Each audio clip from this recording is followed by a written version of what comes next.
Hello विद्यार्थियों, आपका अपने इस YouTube चैनल में बहुत बहुत स्वागत और अभिनंदन है।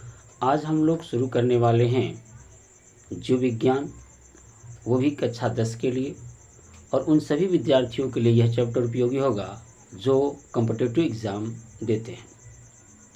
तो जो अपना कक्षा 10 का पहला चैप्टर है वह है जैव प्रक्रियाएं या जीवन की प्रक्रियाएं। जैव प्रक्रियाएं या जीवन की प्रक्रियाएं होती क्या हैं? कोई भी जीवधारी, चाहे वो छोटा हो या बड़ा हो, कोई भी जीवधारी या वो छोटा हो या बड़ा हो, अपने जीवन को चलाने के लिए यानी जीवित रहने के लिए, अपने जीवन को चलाने के लिए, कहने का तात्पर्य है जीवित रहने के लिए जितनी भी प्रक्रियाएं वो करता है, जितनी भी क्रियाएं वो करता है, उस सभी क्रियाओं को हम लोग जैव प्रक्रिया या जीवन की प्रक्रिया कहते हैं। जरा एक बार आप अपने ऊपर ध्यान से सोचें, आप जीवित रहने के लिए क्या क्या करते हो? आप जीवित रहने के लिए जो है पोषण करते हो। पोषण का मतलब पोषक तत्वों को प्राप्त करना यानी भोजन करना। आप भोजन करते हो जीवित रहने के लिए। अब वो जो भोजन आप करते हो, उस भोजन के पचने के बाद उसमें से जो रस और चूषित होता है, वो रस जो है हमारे आंतरिक रूप में हर कोशिका तक पहुंचनी चाहिए। तो इसका मतलब हमारी जो बॉडी है उसका वहन करती है। अब जब वो कोशिका के पास पचा हुआ भोजन पहुंच जाता है तो वहां से ऊर्जा तब तक नहीं मिलती जब तक कि ऑक्सीजन उसके साथ अभिक्रिया ना करे। तो वहन के साथ साथ ऑक्सीजन कोशिका तक जाता है और वहां श्वसन की क्रिया होती है, जिसके कारण ऑक्सीजन जो है उस पचे हुए भोजन से क्रिया करके आपका ऊर्जा मुक्त करता है, जो हमारे शरीर को ऊर्जा मिलती है। और जो हम भोजन किए उसमें से जो ठोस पदार्थ यानी ऐसे पदार्थ जो हमारे शरीर के लिए अनुपयोगी हैं, उनका हम शरीर से बाहर भी निकालते हैं। और लास्ट में अपने जैसे जीव पैदा करते हैं सारे जीवधारी। क्यों? क्योंकि अपनी जाति या वंश को बनाए रखने के लिए सभी जीवधारी अपने जैसे जीव उत्पन्न करते हैं, तो फिर वो जनन की क्रिया होती है। तो इस आधार पर हम देखें तो प्रत्येक जीवधारी अपने जीवन को चलाने के लिए इन सभी क्रियाओं को संपन्न करता है, और इन सभी क्रियाओं को मिला करके ही हम लोग जैव प्रक्रिया या जीवन की प्रक्रिया कहते हैं। ये अपने एक टॉपिक हैं, यानी पोषण के अंतर्गत हम लोग पढ़ लेंगे, पाचन को पढ़ेंगे। तो सबसे पहले अपनी जो टॉपिक होगी वो होगी डाइजेशन, पाचन। क्योंकि सभी जीवधारी भोजन को ग्रहण करता है और भोजन को ग्रहण करने के बाद उस भोजन का पाचन होता है, और पाचन क्या है उसको भी हम लोग समझते हैं। तो हम जो डाइजेशन पढ़ने वाले हैं वो ह्यूमन डाइजेशन पढ़ेंगे, मानव का पाचन पढ़ेंगे, न कि अन्य जीवधारियों का पाचन पढ़ेंगे। इसी तरह से अन्य जीवधारी भी अपनी पाचन क्रिया करते हैं, ये सारी क्रियाएं अपनाते हैं, तो इन्हें हम लोग जीवन की प्रक्रिया कहते हैं। तो आइए बिना विलंब शुरू करते हैं हम अपना पाचन, डाइजेशन क्या है।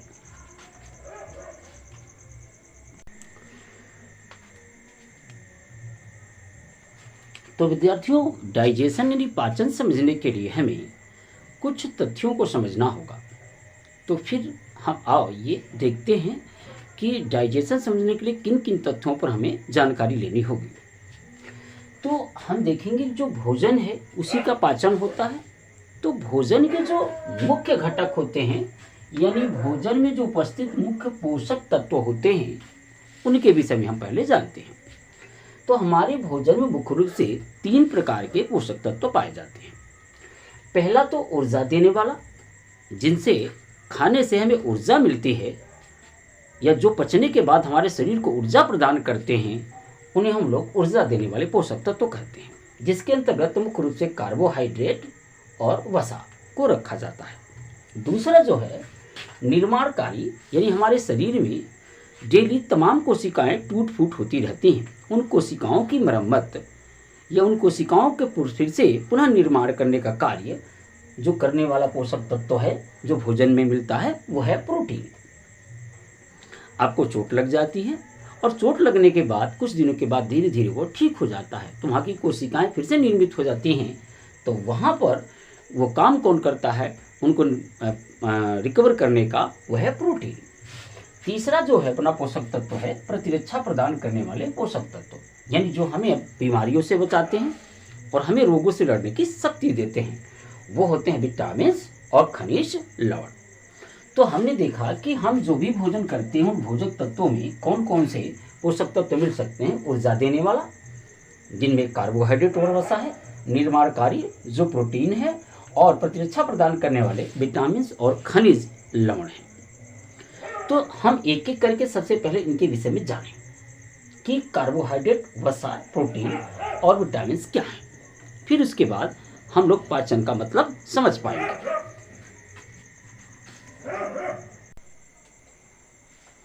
तो विद्यार्थियों, जो कार्बोहाइड्रेट है अपना, जिसे हम लोग शर्करा भी कहते हैं, कार्बोहाइड्रेट, ये मुख्यतः 3 प्रकार का होता है। तो सबसे पहला जो कार्बोहाइड्रेट है वो है मोनोसेकेराइड।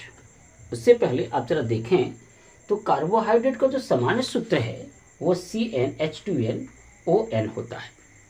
यदि कार्बन 1 है तो हाइड्रोजन 2 होगा, 2 दूनी 4 हो, मतलब 2 होगा, और ऑक्सीजन 1 होगा। यानी यदि आप कार्बन 6 लेते हो, यदि कार्बन आप 6 लेते हो तो हाइड्रोजन दुगुना रहेगा और ऑक्सीजन इसी के बराबर रहेगा। तो यानी कहने का मतलब कार्बन हाइड्रोजन ऑक्सीजन से, कार्बन हाइड्रोजन और ऑक्सीजन से मिलकर बनने वाला जो पदार्थ है वो है कार्बोहाइड्रेट, जो हमारे भोजन का मुख्य घटक में से एक है। कार्बोहाइड्रेट जो है, दूसरी भाषा में कहें तो यह कार्बन और प्लस H2O से मिलकर बनता है। ये कार्बन और प्लस H2O से मिलकर के बनता है, और यह मुख्यतः 3 प्रकार का होता है। पहला आपका जो है वो है मोनोसेकेराइड, यानी मोनोसेकेराइड, यानी यह शक्कर, यानी कह सकते हो चीनी। शक्कर मतलब चीनी। तो विद्यार्थियों, हम लोग चर्चा कर रहे हैं कि जो कार्बोहाइड्रेट है वो कितने प्रकार का होता है। तो वह होता है मुख्यतः 3 प्रकार का। पहला होता है मोनोसेकेराइड, जिसमें शक्कर या कह सकते हो चीनी, शक्कर या चीनी के एक अणु, शक्कर या चीनी के एक अणु को हम लोग मोनोसेकेराइड कहते हैं। और यह जो मोनोसेकेराइड होता है ये 4 तरह का होता है। पहला होता है ग्लूकोज, दूसरा फ्रक्टोज, तीसरा गैलेक्टोज और चौथा होता है पेंटोज। यहाँ पर आप देखोगे ग्लूकोज, फ्रक्टोज और गैलेक्टोज के अणुसूत्र एक ही हैं, लेकिन इनका जो स्ट्रक्चर है वो अलग अलग होता है, मतलब इनकी संरचना अलग होती है, अणुसूत्र एक जैसे होते हैं। और यह है पेंटोज। जो आप फल खाते हो, सेव खाते हो, केला खाते हो, जितने भी फल खाते हो और वो मीठे लगते हैं, वो इस फ्रक्टोज के कारण ही होते हैं। और प्रकृति में सबसे अधिक मीठा पाए जाने वाला कोई कार्बोहाइड्रेट है तो वो आपका फ्रक्टोज होता है। यानी मोनोसेकेराइड मतलब शक्कर या चीनी के एक अणु को हम लोग मोनोसेकेराइड कहते हैं। यानी इसमें केवल कार्बोहाइड्रेट के एक अणु होता है, वो छोटा होता है। आइए देखते हैं इसका दूसरा नंबर क्या है। तो विद्यार्थियों, जो कार्बोहाइड्रेट का दूसरा प्रकार है वो है ओलिगोसेकेराइड। ओलिगोसेकेराइड या इसे हम लोग डाइसेकेराइड भी कहते हैं, डाइसेकेराइड भी कहते हैं। जो ओलिगोसेकेराइड या डाइसेकेराइड है, इसमें 2 अणु से लेकर के 10 अणु तक के जो आपके कार्बोहाइड्रेट हैं वो गिने जाते हैं, यानी रखे जाते हैं। यानी 2 अणु से लेकर के आपके 10 अणु तक के कार्बोहाइड्रेट जो आपस में जुड़ करके मिलकर बनते हैं, उन्हें हम लोग ओलिगोसेकेराइड कहते हैं। ओलिगोसेकेराइड के कुछ उदाहरण है, जैसे सुक्रोज, जैसे देख सकते हो सुक्रोज में जैसे बनता है ग्लूकोज और फ्रक्टोज, यानी सुक्रोज जो बनता है वो ग्लूकोज और प्लस फ्रक्टोज से बनता है। हम इसे जो है हाउस होल्ड शुगर भी कहते हैं। जो आपके घरों में चीनी प्रयुक्त होती है वह चीनी जो है सुक्रोज होती है, जो मिलकर बनी होती है ग्लूकोज प्लस फ्रक्टोज से। जो ये भी मोनोसेकेराइड और ये भी मोनोसेकेराइड, और 2 अणु मिले, दो अणु मिले तो एक बन गया सुक्रोज। दूसरी एक लैक्टोज है, जो ग्लूकोज और गैलेक्टोज से मिलकर बनता है। जो आपका लैक्टोज है वह ग्लूकोज और गैलेक्टोज से मिलकर के बना होता है। तो जो आपका लैक्टोज है वो ग्लूकोज प्लस गैलेक्टोज से मिलकर बना होता है। और दूध आप जो पीते हो तो दूध का जो मीठापन है वो इसी लैक्टोज की वजह से होता है, यानी लैक्टोज शर्करा की वजह से आपका दूध मीठा लगता है। और ये लैक्टोज मिलकर बना होता है दो मोनोसेकेराइड से, एक ग्लूकोज और एक गैलेक्टोज। तीसरा जो ओलिगोसेकेराइड या डाइसेकेराइड है वो है माल्टोज। माल्टोज जो है ग्लूकोज यानी ग्लूकोज के दो मोनो जो ग्लूकोज होते हैं उसके दो अणु जुटने से, यानी एक अणु जुट करके दो अणु मिल करके जो है आपको माल्टोज बनाते हैं। और ये जो आपके चावल होते हैं और चावल में जो माड़ होते हैं, यानी माड़ का मतलब सब तो पसावन लोग कहते हैं, भोजपुरी में लोग पसावन बोलते हैं। यदि चावल आपका हो गया है और इसमें आपने ज़्यादा पानी रखा तो पानी को जब पसाओगे तो जो माड़ मिलेगा उसी माड़ को हम माल्टोज बोलते हैं। उस माड़ में क्या होता है, माल्टोज होता है। तो हमने देखा कि कार्बोहाइड्रेट पहला था मोनोसेकेराइड और दूसरा आ गया आपका ओलिगोसेकेराइड। अब ये तीसरे नंबर का कार्बोहाइड्रेट क्या है उसको भी देखते हैं।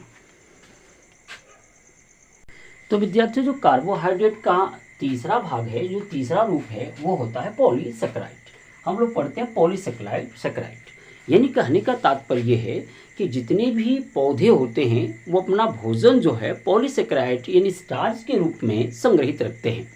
तो आप सोचो, जब वह भोजन अपने स्टार्च के रूप में संग्रहित रखते हैं तो जो चावल आटा हम खाते हैं तो उनमें भी तो ये पॉलीसेकेराइड होगा। यानी यह जो होता है ये ढेर सारे शक्कर के अणु जुड़ करके, यानी इसमें 11 से लेकर अनंत तक के, यानी 11 से लेकर के अनंत तक के अणु जुट करके जो है पॉलीसेकेराइड का निर्माण करते हैं। और ये पॉलीसेकेराइड के रूप में ही पौधे अपना भोजन संग्रहित रखते हैं। तो सोचो, हम जो चावल है वो भी हम लोग पौधे से ही प्राप्त करते हैं, गेहूं भी हम लोग पौधे से ही प्राप्त करते हैं, सब्जियां हम लोग पौधों से ही प्राप्त करते हैं। तो जो भी ऐसी चीज़ें हैं जो पौधों से प्राप्त करते हैं तो उसमें जो कार्बोहाइड्रेट होगा वो पॉलीसेकेराइड के रूप में होगा। तो आपकी कोशिका बहुत छोटी सी है और ये अघुलनशील होता है, ये पानी में अघुलनशील होता है। तो हमारे पाचन में क्या होता है कि इन्हीं अघुलनशील और जो बड़े मॉलिक्यूल्स हैं उन्हें तोड़ करके छोटे छोटे मॉलिक्यूल्स में बदलने की क्रिया को हम लोग क्या कहते हैं, पाचन कहते हैं। यानी आपको कहा जाए कि इतना बड़ा लड्डू है, लो बाबू खा लो, तो आपके मुंह में तो आएगा नहीं। जब आपके मुंह में नहीं आएगा तो आप कौन सा काम करोगे, कैसे खाओगे उस लड्डू को? तो हमें जवाब पता है कि आप क्या जवाब दोगे कि हम उसे तोड़ लेंगे। तो जब तोड़ोगे तो आपके मुंह में आसानी से आ जाएगा। उसी प्रकार से जो कार्बोहाइड्रेट हम लोग लेते हैं भोजन के साथ, जो कार्बोहाइड्रेट होता है वो पॉलीसेकेराइड के रूप में होता है।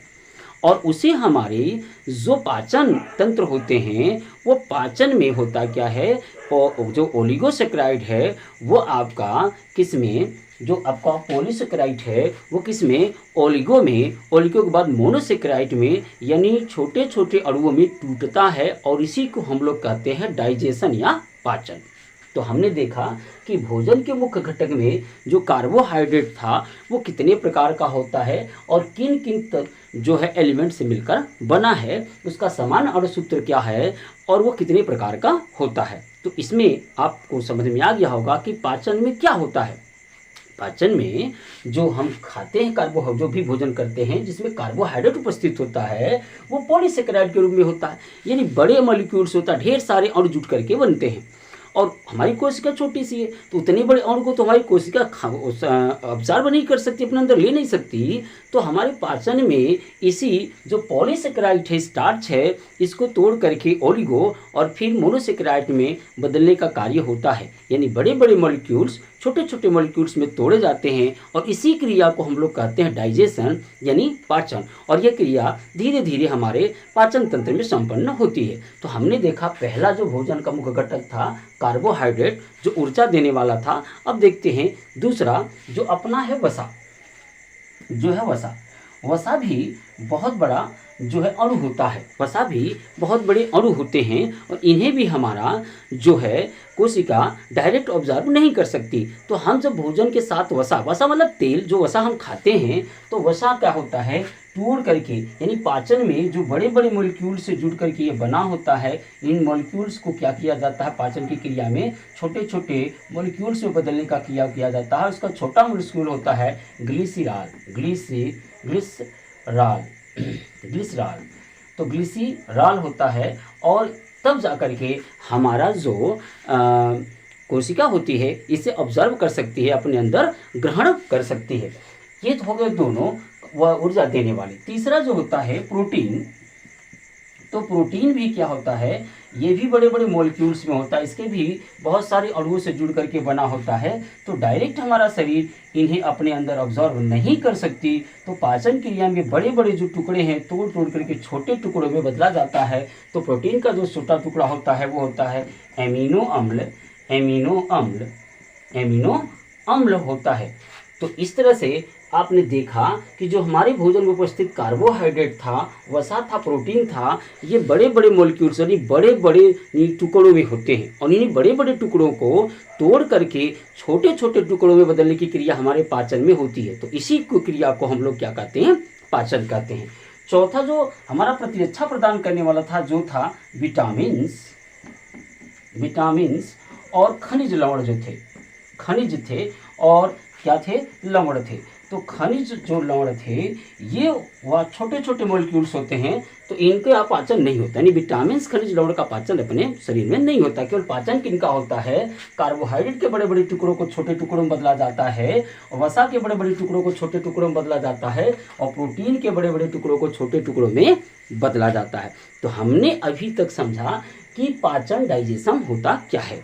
डाइजेशन का एक बार और मैं मतलब समझा देता हूँ कि जो भी हम खाद्य पदार्थ खाते हैं उन खाद्य पदार्थों में कार्बोहाइड्रेट, वसा या प्रोटीन उपस्थित होता है, और ये बड़े बड़े टुकड़ों में होते हैं। ये बड़े बड़े ढेर सारे अणु जुट करके ये बहुत बड़े बड़े कण के रूप में होते हैं, और इन्हीं बड़े बड़े कणों को हमारे पाचन में छोटे छोटे टुकड़ों में तोड़ दिया जाता है ताकि हमारी कोशिका उसे ऑब्जर्व कर सके और जल में ये घुलनशील हो सके। इसी क्रिया को हम लोग पाचन कहते हैं। यानी हम अपनी ओर से परिभाषा बनाना चाहें तो कह सकते हैं पाचन वह क्रिया है जिसमें उपस्थित पोषक पदार्थों के जो बड़े बड़े जटिल कार्बन जो जटिल संरचना होती है वो सरल संरचना और घुलनशील संरचना में बदलने की क्रिया को हम लोग क्या कह सकते हैं, पाचन कह सकते हैं। मैं आशा करता हूं कि आपको पाचन समझ में आ गया होगा कि पाचन में होता क्या है। तो अब हम लोग पाचन चैप्टर शुरू कर सकते हैं और देखते हैं कहाँ कहाँ इसका पाचन होता है। तो पहले उन अंगों को देखेंगे, फिर हम पाचन को आगे बढ़ाएंगे। तो विद्यार्थियों, जो पाचन है, डाइजेशन है, उसको हम लोग कहते हैं पाचन तंत्र। पाचन तंत्र, पाचन तंत्र को अंग्रेजी में बोलते हैं डाइजेशन, डाइजेशन सिस्टम। जहाँ पर पाचन तंत्र यानी डाइजेशन सिस्टम, यानी पाचन समझने से पहले हमें डाइजेशन सिस्टम समझना होगा। तो पाचन या डाइजेशन सिस्टम, जहाँ सिस्टम टर्म में आ जाए तो समझ लेना कि एक तरह का काम करने के लिए एक से अधिक अंग जो एक तरह का काम करने के लिए जब इकट्ठित मतलब काम करते हैं, यानी सब एक तरह का काम कई अंग मिल करके करते हैं, तो उन सभी अंगों को मिला करके जो है हम लोग जो है तंत्र या सिस्टम बोलते हैं। जैसे आप देखोगे जो पाचन होगा उसमें कई अंग काम करेंगे। पहला तो हम देखेंगे मुख गुहा में पाचन, दूसरा देखेंगे अमाशय में पाचन, तीसरा देखेंगे ग्रहणी में, फिर छोटी आंत में पाचन। और इन पाचन में जो सहायक कुछ ग्रंथियां हैं जो एंजाइम्स या जूस का स्राव करेंगी, उनमें जो है आपकी लार ग्रंथि, जठर ग्रंथि, यकृत, अग्नाशय और आंत ग्रंथियां हैं, जो एक प्रकार का जो है एंजाइम्स यानी एक प्रकार के केमिकल का स्राव करती हैं, जो भोजन पर क्रिया करके उसे बड़े मॉलिक्यूल से छोटे मॉलिक्यूल्स में तोड़ने का कार्य करता है। तो सबसे पहले हम शुरू करते हैं मुख गुहा में पाचन। तो विद्यार्थियों, सबसे पहले हम देखने वाले हैं पाचन मुख गुहा में, यानी मुख गुहा में हम पाचन देखेंगे। मुख गुहा में पाचन, तो मुख गुहा में जो पाचन के अंतर्गत यानी डाइजेशन के अंतर्गत पाचन के अंतर्गत जो हम पहला चीज देखने वाले हैं मुख गुहा में पाचन। तो मुख गुहा में मुख्य रूप से दो चीजें होती हैं, एक होता है जीवा जिसे आप लोग जीभ कहते हो, और दूसरी होती है दांत। तो आपको पता है जो दांत है वह भोजन को काटने, कुतरने, पीसने का कार्य करता है, जबकि आपकी जो जीवा है वो भोजन को पलटने उलटने का काम करती है। लेकिन साथ ही जो जीवा के नीचे, जीवा आप जीभ उठाओगे ऐसा करके, तो जीभ के नीचे दो फूले हुए स्थान होते हैं, वह होती हैं ग्रंथियाँ। उसे बोलते हैं हम लोग लार ग्रंथियाँ। लार ग्रंथियाँ, ग्रंथि, जो लार ग्रंथि होती है, इस लार ग्रंथि से जो है दो प्रकार के एंजाइम निकलते हैं। एक निकलता है टायलिन और दूसरा निकलता है आपका लाइसोजाइम। लाइसोजाइम। तो जो टाइलिन निकलती है वह क्या करता है, भोजन पर अभिक्रिया करके, यानी भोजन में उपस्थित जो कार्बोहाइड्रेट होता है उस कार्बोहाइड्रेट को पचाने का कार्य करता है, यानी कार्बोहाइड्रेट को बड़े मॉलिक्यूल्स को तोड़ करके छोटे मॉलिक्यूल्स में बदलने का कार्य करता है। यानी जो भोजन का लगभग उपस्थित कार्बोहाइड्रेट का अधिकांश भाग मुख गुहा में ही पच जाता है, यानी बड़े मॉलिक्यूल से छोटे मॉलिक्यूल्स में टूट जाता है। दूसरा जो अपना जो है एंजाइम्स है वो है लाइसोजाइम। यह भोजन के साथ आए हुए जो विषाक्त पदार्थ होते हैं, हमारे शरीर को जो हानि पहुंचा सकते हैं, उन सभी प्रकार के जीवाणुओं को यह क्या है, मारने का काम करता है, नष्ट करने का काम करता है। अब मुख गुहा में दांत के कुतरने, जीभ के उलटने पलटने के बाद ये जो टाइलिन से हमारा कार्बोहाइड्रेट का पाचन हुआ, और लाइसोजाइम का काम केवल है कि वह भोजन में उपस्थित जो विषाक्त पदार्थ होते हैं, जो हानिकारक पदार्थ होते हैं, उनका नष्ट करना, उनको समाप्त करना। अब भोजन जो है हमारे मुख गुहा में इतनी क्रिया के पश्चात धीरे धीरे हमारे ये जो ग्रास नली है, ग्रास नली से होती हुई हमारे आमाशय में जाती है। मैं एक ड्राइंग बना देता हूँ आपको, जरा देखो क्या करना है आपको। तो मैंने आपके लिए ड्राइंग बना दी ताकि और अच्छे से आपको समझ में आ जाए। तो देखिए हमारे मुख में ये क्रियाएं हुई, क्या हुई, लार ग्रंथि से टाइलिन और लाइसोजाइम नाम के दो एंजाइम्स निकले। टाइलिन ने भोजन में उपस्थित जो अधिकांश कार्बोहाइड्रेट का पाचन कर दिया, जबकि लाइसोजाइम जो है भोजन में उपस्थित विषाक्त पदार्थ, हानिकारक पदार्थ का नष्ट कर दिया। अब हमारा भोजन जो है मुख गुहा से यह जो ग्रास नली है, इस ग्रास नली से सरकती हुई क्रमाकुचन गति के कारण सरकती हुई हमारे आमाशय में आ जाती है। हमारा भोजन कहाँ आती है, आमाशय में। और आमाशय में भोजन लगभग 3 से 4 घंटे तक लुगदी के रूप में बनती रहती है। 3 से 4 घंटे तक इसमें क्रमाकुचन गति के कारण इसकी लेई या लुगदी बनती रहती है। जब इसकी लेई या लुगदी बन जाती है तो इसमें जो उपस्थित जठर ग्रंथियाँ होती हैं, यहाँ पर होती है जठर ग्रंथियाँ, ऐसे इसकी जठर ग्रंथियाँ उपस्थित होती हैं। और ये जठर ग्रंथियाँ जो इसमें उपस्थित होती हैं, कौन सी ग्रंथियाँ होती हैं, जठर ग्रंथियाँ। ये जठर ग्रंथियाँ उपस्थित होती हैं और जठर ग्रंथियों से हमारा पहला चीज स्राव होता है, कहाँ, हम आमाशय में पाचन देखने जा रहे हैं, कहाँ, आमाशय में पाचन। तो आप देखोगे जो आमाशय में पाचन की क्रिया है, वहाँ जो आमाशय में होती है जठर ग्रंथियाँ, और उन जठर ग्रंथियों से आपका निकलता है जठर रस। और जठर रस में उपस्थित होता है HCl, हाइड्रोक्लोरिक अम्ल। तो हाइड्रोक्लोरिक अम्ल यहाँ पर जठर रस में उपस्थित होता है और हमारे यहीं पर उपस्थित होती है प्रोपेप्सिन नामक एक एंजाइम जो निष्क्रिय अवस्था में होती है, और दूसरी होती है प्रोरेनिन नामक एंजाइम जो एक निष्क्रिय अवस्था में उपस्थित होती है। लेकिन जैसे ही जठर रस में जो HCl है वह प्रोपेप्सिन पर क्रिया करता है, और प्रोपेप्सिन पर क्रिया करके इसे पेप्सिन में बदल देता है। इसे किस में बदल देता है, पेप्सिन में, और प्रोरेनिन को जो है बदल देता है रेनिन में। प्रोरेनिन को बदल देता है रेनिन में। तो आप देखेंगे कि जो जठर रस में HCl उपस्थित होता है वह वहाँ पर निष्क्रिय पड़ी हुई प्रोपेप्सिन और प्रोरेनिन को पेप्सिन और रेनिन में बदलने का कार्य करता है। जठर एक बहुत ही जो है तीव्र अम्ल है। तो आप कहोगे कि अम्ल तो जला देता, संक्षारक होता, तो हमारे पेट को क्यों नहीं जलाता है? तो अम्ल इसलिए नहीं जलाता है क्योंकि इस जठर ग्रंथियों के ऊपर एक बड़ा सा परत, एक मोटा सा परत बना होता है म्यूकस का। किसका बना होता है? म्यूकस। और ये म्यूकस क्षारीय प्रवृत्ति की होती हैं जो अम्ल को निष्क्रिय कर देती हैं। तो इसलिए जो अम्ल है वह केवल प्रोपेप्सिन और प्रोरेनिन प्रक्रिया कर पाता है, जैसे प्रोपेप्सिन पेप्सिन में और प्रोरेनिन रेनिन में बदल जाता है। तो अच्छा, प्रोपेप्सिन पेप्सिन में और प्रोरेनिन रेनिन में बदल जाता है, तो यह कौन सा कार्य करते हैं, आइए देखते हैं। तो देखेंगे कि आपके जो अमाशय में यानी भोजन जो ग्रासमंडी से सलगती अमाशय में आई, तो अमाशय में जो है जठर रस से HCl निकला और HCl ने प्रोपेप्सिन, जो निष्क्रिय अवस्था में प्रोपेप्सिन होते हैं, उनको पेप्सिन में बदलने का काम करता है और प्रोरेनिन को रेनिन में बदलने का कार्य करता है। और साथ में यहाँ एक एंजाइम और उपस्थित होता है जिसका नाम है लाइपेज, जिसका नाम है लाइपेज। आइए देखते हैं एंजाइम क्या करते हैं। पहला तो हम देखें कि HCl ने इनको प्रोपेप्सिन को पेप्सिन में और प्रोरेनिन को रेनिन में बदल दिया, और साथ में भोजन में आए हुए विषाक्त पदार्थों को मारने का भी काम करता है और भोजन को सड़ने से बचाता भी है, पेट में भोजन को सड़ने से बचाता भी है।